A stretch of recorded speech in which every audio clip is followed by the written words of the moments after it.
Okay, we are ready to go. Hello and welcome everyone to the InetSoft 2018 new product release webinar. We've been looking forward to this release for quite some time, and we're happy to see that so many of you were able to join us. My name is Ben Williams. I work in marketing here at InetSoft, and with me is Katie Rousset. Hello. Who is a systems engineer here at InetSoft. Now, I'm going to spend a few minutes giving us a high-level view of the major updates to our product suite. And then Katie is going to demo some of these features and updates, and then we're going to be taking questions from all of you.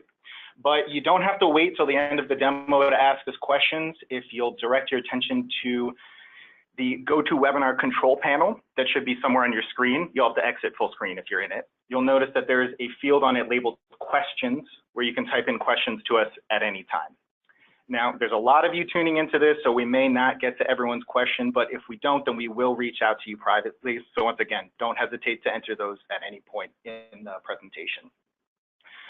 Okay, so without further ado, let's begin with what really is the fundamental change of this release, and that is no more Flash.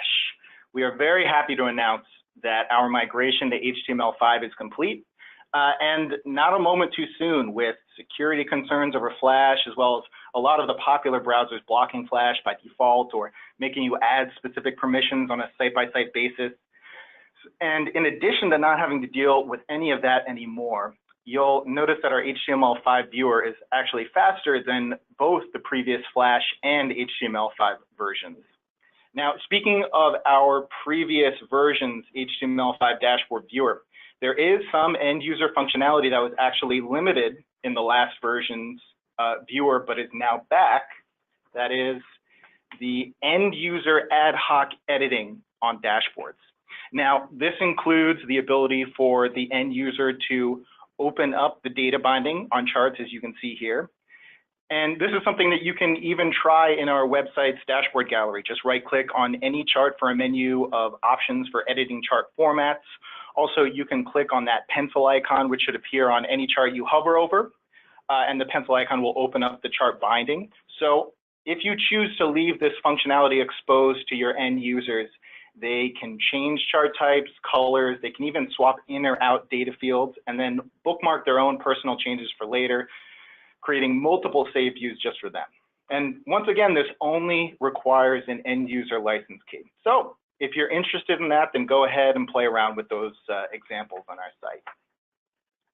Now, just from this view here, some of you have probably already noticed that the buttons and menus have an updated look. We actually updated the look and feel of the entire portal. When it comes to view sheets, the interface changes are mostly cosmetic. You'll notice in the demo later that there is no more grid and the chart edit menus are larger. But where there has in fact been a fundamental change in our solution is in the area of worksheets. As you can see here, we have changed the way that data blocks and joins are displayed in the worksheet interface. Now, before some of you who have dealt with worksheets before look at this screenshot and say, oh, geez, I have to learn worksheets all over again, relax. Once Katie demos this to you, you'll see that our concept of the data worksheet really hasn't changed, and that the new way of displaying data blocks is neater, less cluttered. Those of you with complicated worksheets will find that your worksheets can actually fit on a single page fold now. In addition, we now have join types represented by different symbols, as you can see here. Making the join structure clear in this way is going to help prevent errors or oversights when it comes to mashups or data manipulations. And this makes it more likely that any possible errors in the way that your data is manipulated will be obvious to you and will be caught early on before they cause big problems. Another improvement we've made to the interface is in the design of mobile layouts. Now, we've had custom mobile layouts for a while now, and those of you who have used them will recognize the interface shown on the left side here. This was our previous interface for constructing a mobile layout, where you have these shapes that represent dashboard elements that you arrange into a layout. On the right, you can see how the new method works. It uses drag and drop just like the old method, but now it's a what you see is what you get interface. So you no longer have to make sure to give every element a descriptive label so that you know what's what. Instead, you assemble a layout exactly as it would appear to a mobile viewer of the dashboard. So those of you who are already experienced with our mobile layouts will now find that you can create and tweak them much faster. And for those of you who haven't explored mobile layouts yet, now would be a great time to give them a try. Now, I'm going to briefly mention a few more changes that Katie is going to be discussing. There's changes to how single sign-on works in the product. There's also new ways of customizing the portal. We have donut charts available in both view sheets and in reports, as you can see here. Now, donut charts are fundamentally the same as pie charts, so this is really just a cosmetic thing, but several of you requested them as an option, and we listened. We've also made it easier to set data bindings and tables and easier to deploy dashboards. And these are all changes that Katie will be going into further detail about shortly. Now, something that won't be covered in the demo today, but I just wanted to briefly mention is an area that we've branched out into, and that is incorporating machine learning algorithms into business intelligence dashboards. Our goal here is to provide the functionalities that can empower your data engineers to act as data scientists for your organization. So if you want to know more about these additional features, please reach out to your account manager. They'd be happy to tell you about it. And we now have dashboards with incorporated machine learning models in the InetSoft's.com gallery. That's where you can find this one right here. So if you're a bit curious, you can go ahead and just explore those. Okay, so in just a moment, we're going to switch it over to Katie for the live demo. Once again, if you have any questions, just enter those into the GoToWebinar control panel at any time.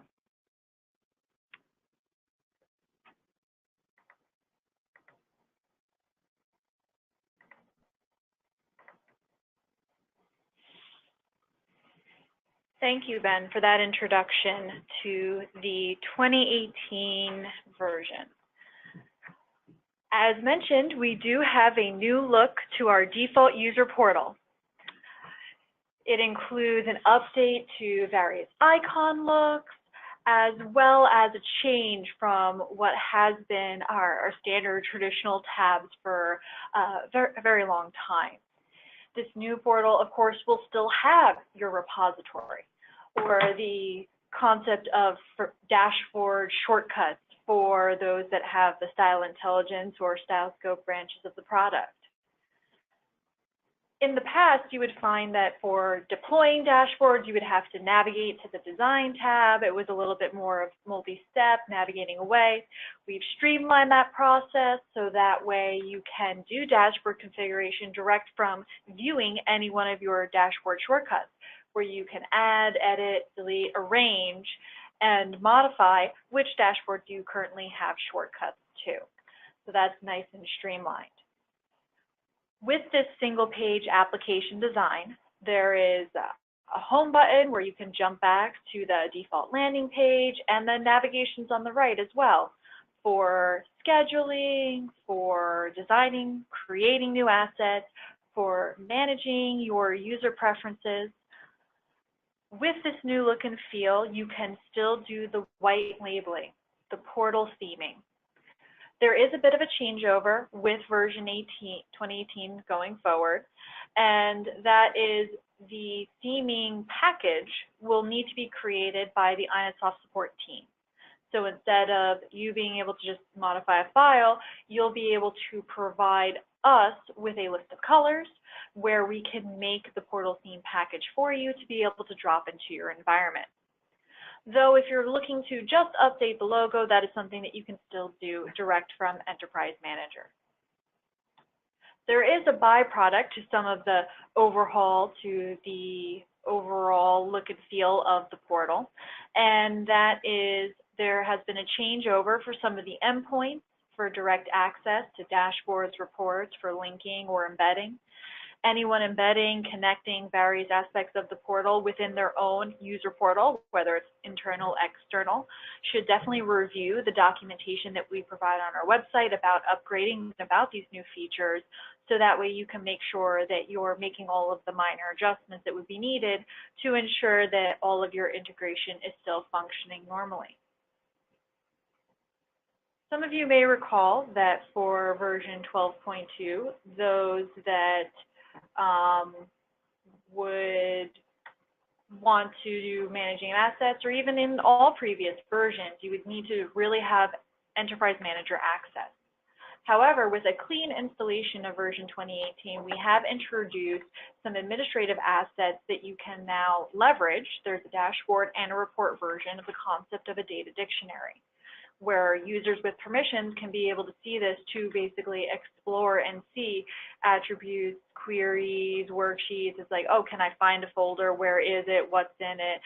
What descriptions are associated with it? Just to have a little bit more clarity as to, what's present within the overall repository without having to go and log in somewhere else within Enterprise Manager. Of course, from a permissions perspective, you can always lock this down if you have a need to. But as mentioned previously, most of the major changes that you'll find for 2018 really are centered around the design or creation process, all via the web. So if we wanted to take first a look at our reporting, the lightweight ad hoc reporting that was implemented previously had been converted to HTML, but there were still some aspects of it that hadn't been updated, modernized, and so on. So there are brand new wizards for the basic creation of charts, tables, and so on. And overall, there has also been just an updated look and feel to the ad hoc report creation process. Though the fundamental feature set that was present in 12.2 is still the feature set for this lightweight ad hoc reporting going forward. The major changes really is in the transformation of the web-based Visual Composer. So if I want to go into the web-based Visual Composer, the first thing is that this is no longer in Flash, which is a really great change for us. We're really excited about the new look and feel, and also some of the changes that in updating this to be HTML based, we've modified some of the methods or the processes for doing various creation steps. I've actually gone ahead and had a dashboard kind of in the works here, where I'm going to go ahead and open it up so that way I can make some additional modifications to outline some of the changes for creating dashboards.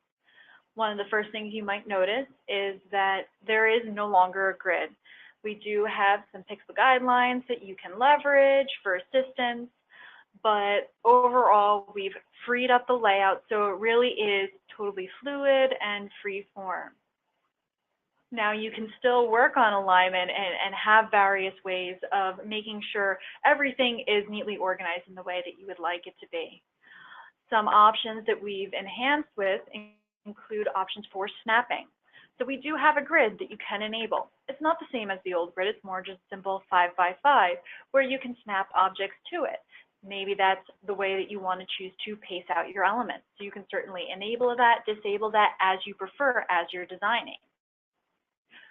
You'll also notice that we do have also a snap to object, so that way when you're moving or resizing, it'll look to jump to the next object in terms of alignment and so on.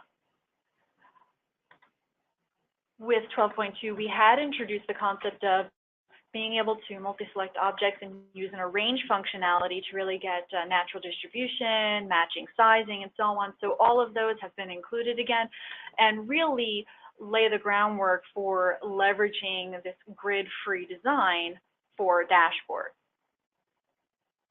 There have been a few additional features that have been worked in during this process of changing over from Flash to HTML. One of them is the enhancement to our pie chart type.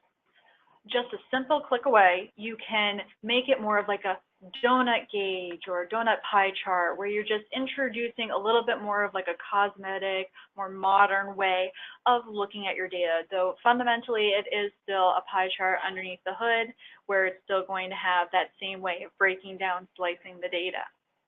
You'll also notice that from a data binding perspective, we now have this full page viewing, which is very similar to what the lightweight ad hoc reporting was with 12.2.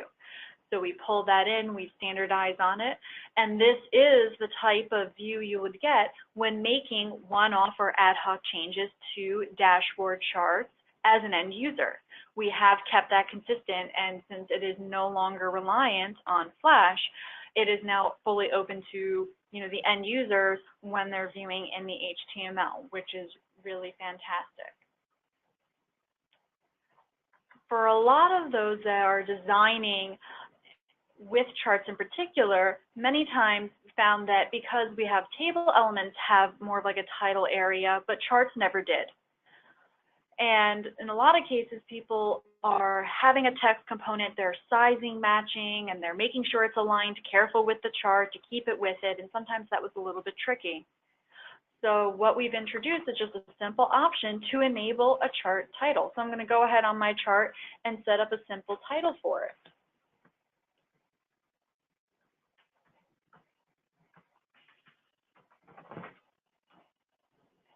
Once I have a chart title, it is actually a part of the body of the chart.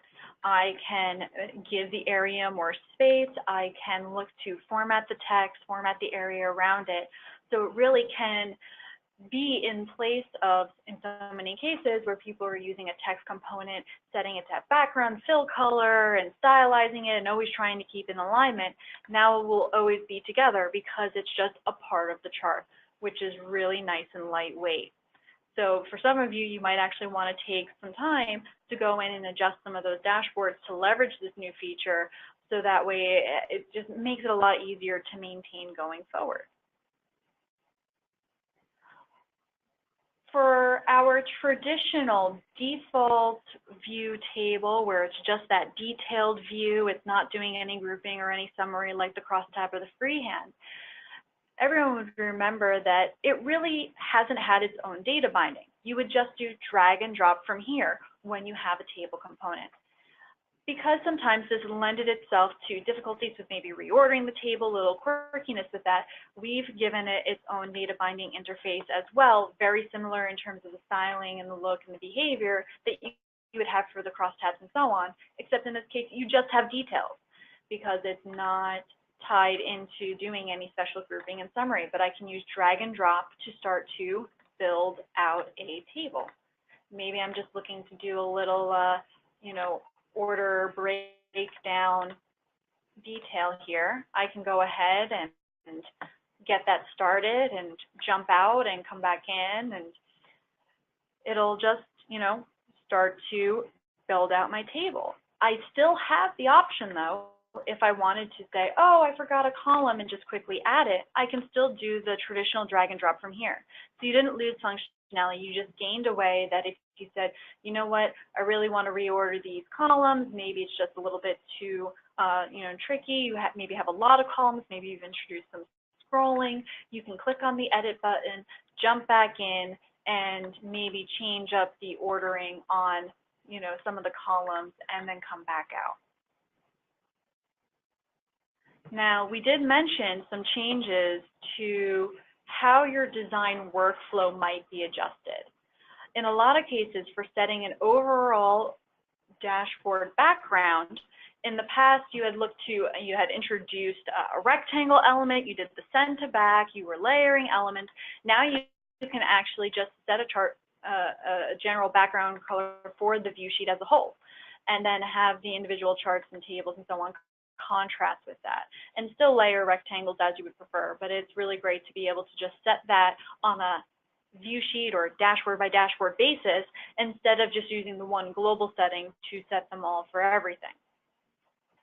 Another big change is that in so many cases when you're looking to apply format, in particular in like table cells and so on, that you do, a right-click format, what you can do is you can select a particular cell, you can jump into the title, and you can apply the formatting, all with the Format tab kept in place.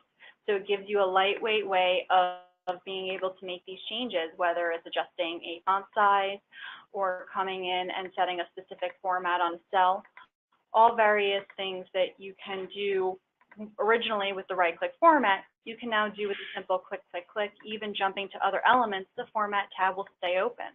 So I can finally take a moment to format this chart title, maybe look to make the font a little bit bigger, to really stylize the look of my dashboard. As mentioned during the slides, hand in hand with the dashboard design is the mobile layout. For the mobile layout, you now have more of a what you see is what you get, in that you are able to leverage things such as like guidelines, and proportionally, we will do a fit to width on the screen. With the fit to width on the screen, you're going to have it where you can proportionally size everything relative to each other. So in introducing additional elements, you might find that it's saying that, okay, I'm now going to scale the other ones to be, 2/3 of this as you're viewing when I do my fit width, just various options that you can be working with going forward. You can also, of course, choose to remove, choose to add other elements. You saw before when I went to add the one, it was like, oh, it's already there. So it still has all of those helpers, but again, because you can see the content, you get a little bit more of a what you see is what you get. It's not, oh, was this the right selection list? Is this the right text element? You know what they are right away. In particular, when you're using the sample set of data in more of the live edit mode, you can really get a feel for what your mobile views will look like as you're designing them. You might say, well, it seems like mostly dashboard design has remained the same, and it has. There have been some adjustments with the removal of the grid, with the introduction of the Format tab, but overall, fundamentally, what you're gaining is you're gaining the no longer being reliant on Flash, having more of this seamless application view. But with worksheets, we took the opportunity with this major changeover to really change the way that worksheet creation process is going forward. We have more of a split view where we have a workspace up at the top and we have some viewing down at the bottom. So when I'm in here and I'm looking to build data blocks, my data blocks are no longer, in particular without the grid, going to have that large horizontal view. I can still pull in the same combinations of fields that I would previously, but I am going to get more of a modular join workflow type view at my top screen area. I can move them around. I can certainly set my layout to be what it is. So I'm not going to have that horizontal view.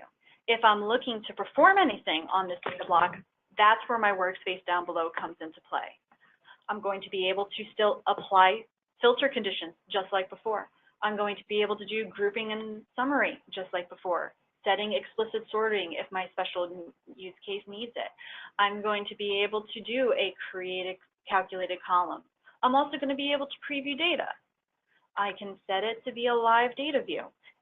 However, in this case, you get the sample set where you can then disable the row limit, where it's going to then run for the full query, instead of having it open a whole separate tab for preview. Just certain differences in the workflow. Now the question comes, it's like, well, what about performing joins? The join process is a little bit different, and we find that it can be a lot clearer, in particular when you're working with multiple joins across multiple data blocks instead of just a simple join. What you'll find is that when you have more than one data block, you can do left side, right side, drag and drop to create more of like an inner or an outer join, and you're going to actually enter in a join dialog. One of the great things about this join dialog is that if I needed to introduce any additional tables, I can move them in place. I can look to reorder them. I can set the explicit flow. And because I can see at a glance all of the joins that are present in a very clear-cut way, they're brought to the top, they're made very visible, you're going to find that if you have those 3 or 4 tables joined together, you're going to be able to see how everything flows together. It's going to be very clear instead of having all that horizontal scrolling that we had when you were looking at the join view in the previous version. We think that this is a lot cleaner and a lot easier to look at. And then we give simple, clear handlers where you can set, maybe change up the join type and so on. In contrast, if I was looking to do more of like a union or an intersect join, I would go from top or bottom. that makes sense. You're doing more of a stacking versus a left to right, side to side. So just simple, clear handles, and overall, I can see at a glance the join types through clear icon indicators. I can also at a glance see whether or not a block is a composition of multiple blocks, whether it's embedded, whether it's just, a simple query or model, all through just different symbols that way at a glance you know where your data is coming from and how it flows. Instead of necessarily building out a complex worksheet for you guys to see me do every single little step, I actually am just going to go ahead and open something that's already been created that has quite a few transformations and references. I can see from here my primary block colored differently, how my primary block does have formulas that are referenced into other data blocks, how it does have explicit joins going back to specific blocks, whether or not it has calculated fields, whether or not it has grouping and aggregation. The same thing with explicit filters. They are all going to have separate symbols so that we at a glance you know what is applied at that block. And if you wanted to be able to jump in and say like, hey, what's that grouping and summary, you can actually do a simple click. You don't have to click on the block and then click down here. You can actually just jump right in to that panel by a simple click. So we hope that in this process, you're going to be able to, at a glance, see more of your blocks, see more of your design flow, really at a glance, see what's going on with your worksheet, where your data is coming from, and also do any sort of backtracking, diagnosing, or updating of filter conditions with ease without necessarily having too many complex steps.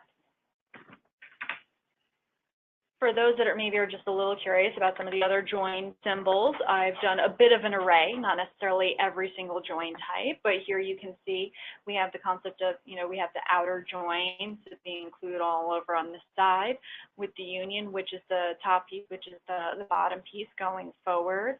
With the merge join, it too has its own separate symbol. The cross join in particular is something that has been known to be a little bit dangerous for databases. It can be a little bit more involved to work through and identify when you maybe have a structural change, all the different things that are going on and going forward. But instead, what you can choose to do is you can just go in, open up, look at your worksheet, and look for specific symbols that might be the telltale as to why the query is pulling back the volume of data it's pulling back, or why it's taking as long as it happens to be. So it gives all that different various flexibility and all other, options to really investigate. And also that means that if I ever need to go back into the join view, I can do so on any of these joins. I can see other tables that I can always reference. And we're going to give clear indicators that are going to be different. With the merge join, the concept of the merge join is that it's basically the order of the blocks side by side. It's not really which columns are what. So with that, we have a lightweight view that's designed for that. When you're doing the union and you want to come in and edit the concatenation, we do options. So if you needed to change it to an intersect or a minus join, it's just a simple click and a drop down away. So we have streamlined and we put in a lot of thought to this new workflow. And I know it might seem like a lot, but I think that anyone who's worked with the worksheets in the past will find that this is really a lightweight and easier way for you to see at a glance what's going on, for you to very easily then look and see how the numbers are flowing through your different data blocks, and overall be able to make complex worksheets with a bit of an easier time of it, because this worksheet design process is also the worksheet design process you will find in Style Studio. So it's not a mix and match where we have the old grid in the one and the grid list in the new composer.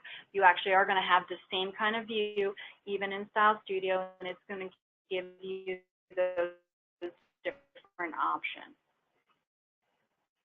That moving away from Flash is really the big thing that we're relating from the new composer. There's not necessarily lighting for you. There are upgrade considerations that we would, of course, encourage you to just reference the feature list, reference the upgrade notes when you're planning on upgrading to version 2018. We are going to field some questions for the attendees of this webinar in a few minutes. So if you do have questions that you haven't typed in yet, go ahead and enter those in. I know we might not necessarily stay on to answer every little question, or maybe something is a little bit too, specific to your implementation and so on, but we will look to get back to everyone after the webinar if we're not able to get to your question. And just a reminder, you can always reach out to your account manager if you're looking to have any specific questions about version 2018 answered. And for those that are working on their upgrade process, our support channel is always there to support you during your upgrade process for your existing environment. So I'm going to go ahead and I'm going to hand things over to Ben to field some questions, and we'll see what we were asked going forward. Okay, so first question is, someone asked, can the edit be disabled? Now this was asked fairly early on in the presentation, so I think they're referring to the ad hoc editing on charts that the end user can do that I was talking about. Yes, so for those that have been with the product long enough where maybe they were, explicitly using it in Flash and so on, that it was always supported, that ad hoc changing to charts was always there with the Flash, but maybe with 12.2, since it wasn't available with the ad hoc, with the HTML, and you were forcing them to use the HTML so the ad hoc was disabled, you can now just explicitly look to do that. The enable ad hoc is an option that you can toggle off on specific charts and so on. So it's not necessarily that you look to even globally disable maybe certain charts because you have certain things going on with the data binding that you don't want someone adjusting. You can always disable the ad hoc editing for that particular chart. If you were previously relying on the fact that just HTML didn't have it and now it's back in place, you would just go in and disable it for those particular charts, or say like a crosstab tables that would also have it. Okay. Someone else asked, other than donut charts, are there any other new chart types in this version? Fundamentally, the chart library itself is still the same chart library. So we do still have support for maps and stock charts and bar charts and so on. You still have the capability to actually make various, hybrid or more sophisticated chart types through the chart scripting as well. But no, there wasn't any other explicit chart types that were truly added in. I know that maybe a little bit silently behind the scenes with 12.2, there had been some enhancements for creating simple heat map type viewing, where it's more of just, the simple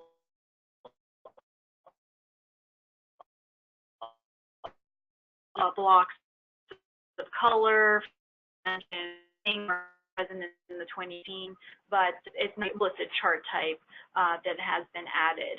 If there are specific chart types that you really would like us to consider, I would recommend submitting a feature request through our support channel, so that way it could be considered for a future release depending on the situation. Okay.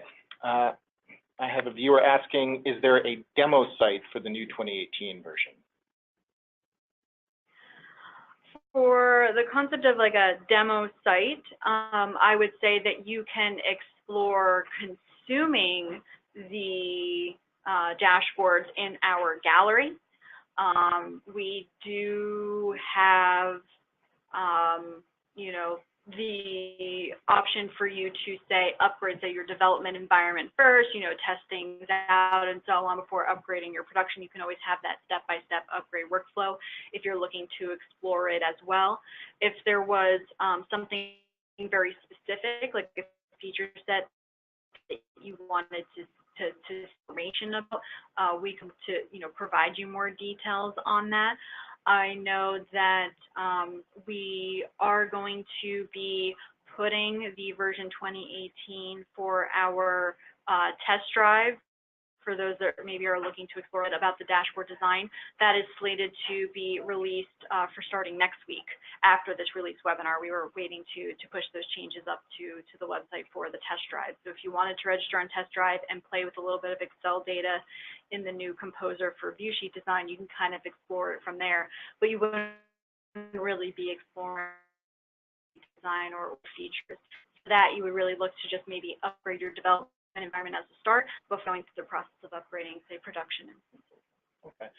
And in case you didn't mention, I'll just mention, I believe as of now, the test drive is not yet in the new version. Yeah. But I'd say within less than a week, it should be. I believe that it's slated for starting next week that they would be able to register with the new version. Right. Yeah. So check back with it pretty soon. And for those of you who don't know, the test drive on the website is what you access by clicking that orange "Try It Now" button that is at the top of the site header. It's something really for new customers, but it will be a way to use some aspects of the new version when we update it, which we are in the process of right now. Okay, so someone asked if there have been any updates to freehand tables. Overall, I know that with everything being upgraded to the new HTML from a presentation perspective, it's actually slightly more sophisticated than the old HTML presentation. You will find some variations with things like the type of scroll bars that you will find for the table elements in the view sheets and little minor things like that. But overall, the freehand tables themselves fundamentally should support the same formula table syntax that was supported starting in 12.2 with the options to do, complex formulas and lookups and so on.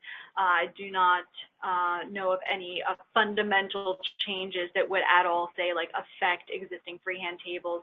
Everything should still, have all the same expansion and group and summary controls that it had previously.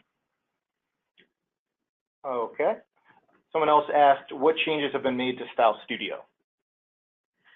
Style Studio, overall, the only real change to the desktop tool Style Studio is that when you are creating a data worksheet, you are not going to have that old grid data worksheet in there.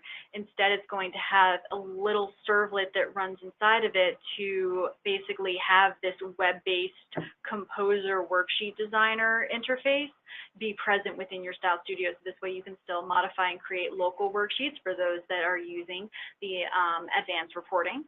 And you would also be able to just generally open up and modify worksheets for whatever repository your Style Studio is currently pointing to without having to go in the web and launching Composer. So that really is the only major change, is having this new worksheet designer being present as the worksheet designer within Studio. But data source management and so on and report design inherently is as it was with the 12.2 version. Okay, next question. I'm not quite sure we'll be 100% on what they're asking, but let's give it a shot. Someone asked, can we change the direction of the menu bar to go vertical on the left-hand side? I guess it's probably talking about Composer. In terms of the menu, maybe you're talking more about the end user portal and that form of layout. This default user portal, it doesn't have like a menu along the side option in terms of like being able to toggle or change that. You can of course look to build your own user portal and have the embedding links that call the different portions, such as the dashboard tab with shortcuts to your dashboards, the repository, the scheduler, and create your own custom portal to perform that type of look and feel. But overall, the menus along the top and the selections along the top and so on for things like schedule, design, and so on are not do not have an option to have them be, say, like on the left-hand side. They are globally at the top. Okay. Somebody else was asking if when we upgrade, will I have to rebuild my old dashboards that were built on the previous versions? No, no. We look to maintain all backwards compatibility of assets. So you should be able to pull in and view your existing dashboards within the 2018 environment without any issues. What I would note is that we are matching the Flash design of those dashboards. If you'll remember the old HTML, the VS HTML viewing that we had in 12.2, there were some little nuances where maybe it wasn't quite exactly rendering exactly the Flash layout. Maybe there was a slight misalignment that you need to perform for certain types of text elements to sliders and so on. So any of those little offsets that you had would actually be translated into the new environment as offsets, because we are matching exactly the Flash design of these dashboards when you're pulling them in. So aside from minor adjustments like that, because you truly are getting a what you see is what you get, there really wouldn't be any loss of your existing assets. You should be able to port any and all of them over. Okay, and scrolling through, I see somebody else asked the same question about mobile layouts. Since you went over the change to that, I guess the answer would be pretty much the same regarding whether they have to build new mobile layouts or not. Correct. Your existing mobile layouts will still be there. They'll still be functional. Obviously, when you go in to make changes to them, you'll find that you're actually getting more of that preview type viewing, where you're able to clearly see, which charts and selection lists they are, and make adjustments to them going forward. But you wouldn't have to recreate anything. Okay, someone asked, what is the biggest effort when upgrading from 12 to this version? And that same person left a comment that said, we have a custom security provider with ours. So I'm guessing maybe he's looking to see if regarding that, there's anything he should be aware of in particular, but also just for asking about general pain points in the migration.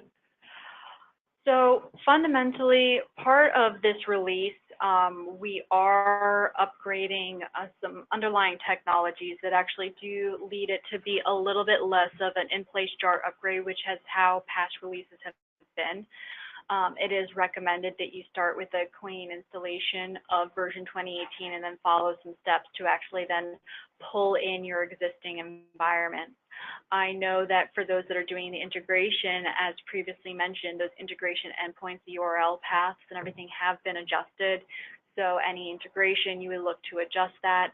And for those that are using something like single sign-on, the recommended approach for the implementation of SSO has actually changed in this new release.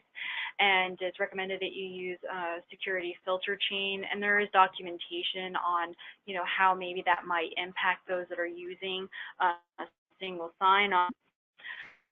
I believe that with majority of release to the release upgrade, the custom security provider set of classes, is that you, in the majority of circumstances, do need to recompile those classes with the updated product jars. But there are also some minor adjustments and changes that we do have in the feature set. So I would recommend reading that feature set to make sure that any comments about specific methods or references to anything specific from changes to functions and so on that might have been noted in those upgrade releases, that you're kind of cross-checking that against what you're using.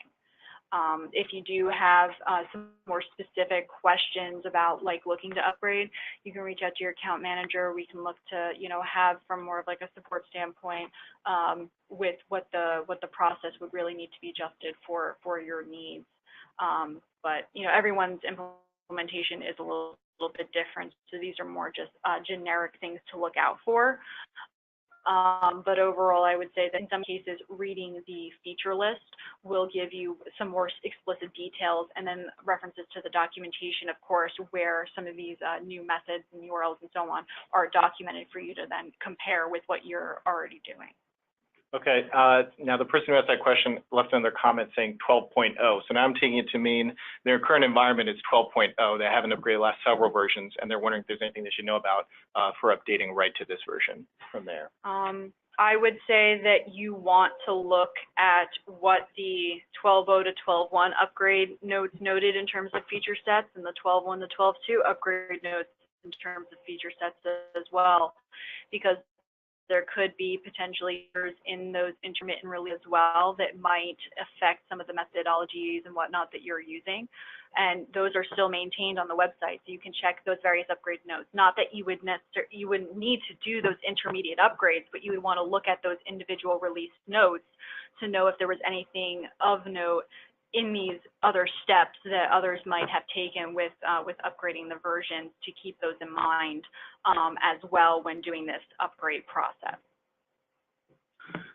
Okay, now just to clarify something, somebody asked, when will version 12.3 be released? Just to clarify, this is in lieu of version 12.3. Yes, so I know for a very long time, we had been referencing this as 12.3, and from a major version change, because this is, the complete removal of Flash, we have a whole new web-based visual composer.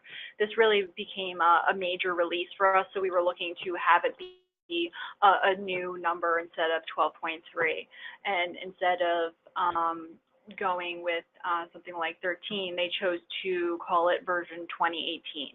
So version 2018 is synonymous for those that maybe did beta with 12.3, that it really is the 12.3 that had been spoken about all these months. Really, it's been branded officially version 2018 as part of the release cycle. Okay. Any changes to Enterprise Manager? Overall, Enterprise Manager has all the same major, functionality, all the same controls, the same look and feel that it had previously. It was not upgraded as part of this overhaul. I know that changes to the Enterprise Manager are slated for the next release to do some streamlining and so on. But overall, there might be some little things that have been added to Enterprise Manager. I know that for people maybe setting up new environments, if they're looking to do a simple database space security provider, there's been some little handles put in there to make it a little bit simpler than just starting a custom class from scratch. But aside from that, really fundamentally, you're going to have the same tabs. You're going to have the same locations that you go to for things like monitoring, creating materialized view, managing assets. That whole layout of Enterprise Manager hasn't been really touched for version 2018. Okay, going from that to more of a detail level question. Someone asked if there are any changes to SRT to PDF reporting. I assume it's talking about some kind of conversion or. So the overall report exporting functionality, you can still preview reports, you can still export to all the same exporting formats as you could in previous versions, and the same thing for dashboards, where the dashboards you have the major export options of Excel, PowerPoint, and PDF. With reports you have, the PDF and rich text format and SVG and CSV and so on. So all of that fundamentally is still the same. There were a couple of notations for a couple of changes from our API perspective. So if you are doing anything programmatically, again, I would reference the release notes just to make sure that any of the few minor, API method adjustments that were noted in there, that if you're using any of those, that you would want to make adjustments accordingly. But overall, fundamentally, what was supported before would still be supported in this release. Okay. See a great high-level question here. How long will 12.2 be supported and or updates provided for it? I would assume there won't be being updates provided for it, but the support question. Yeah, so with the 12.2, just with any of our releases, with 12.2 no longer being like the current release, for the most part, we're not looking to necessarily commit any major fixes to it. In particular, if there's any sort of fix that's needed that maybe the problem doesn't exist in version 2018, of course, we would be looking for people to upgrade to 2018 in lieu of trying to backport any adjustments and so on. Going forward, it would really fall out of being, as it's no longer the primary version, it wouldn't be really having any real changes committed to it. I would say maybe a minor fix here or there if it was something that was really critical. But typically, we're looking to only have major fixes being put into the current release, and then any minor fixes or enhancements would only ever be in future releases as it is. So from a 12.2 perspective, we weren't really looking to commit any features into it, even while it was the primary version. So that standard practice has not changed. Okay, we do have some more questions, but we've gone over quite a bit. So for the people who have unanswered questions, we will reach out to you and answer those. Now, just one moment here. We're going to end this by pointing you in the direction of just some additional website resources, which will be linked to in an email that'll be going out to everyone who signed up for this webinar tomorrow. Those are our PDF feature list, the upgrade instructions, and our developer documentation. So once again, those links will be in the email that all of you will be receiving tomorrow. So keep an eye out for that. Okay. Thank you, Katie, and thank you to everyone who attended this new product release webinar. We hope you like what you saw. We hope you're excited about this as we are. Any further questions or concerns, just reach out to your account manager. They'd be happy to guide you. Also, everyone keep an eye on their email for the video link for this webinar, along with those additional site resources that I mentioned earlier. And that just about does it. So thank you, everyone, for attending, and have a great weekend.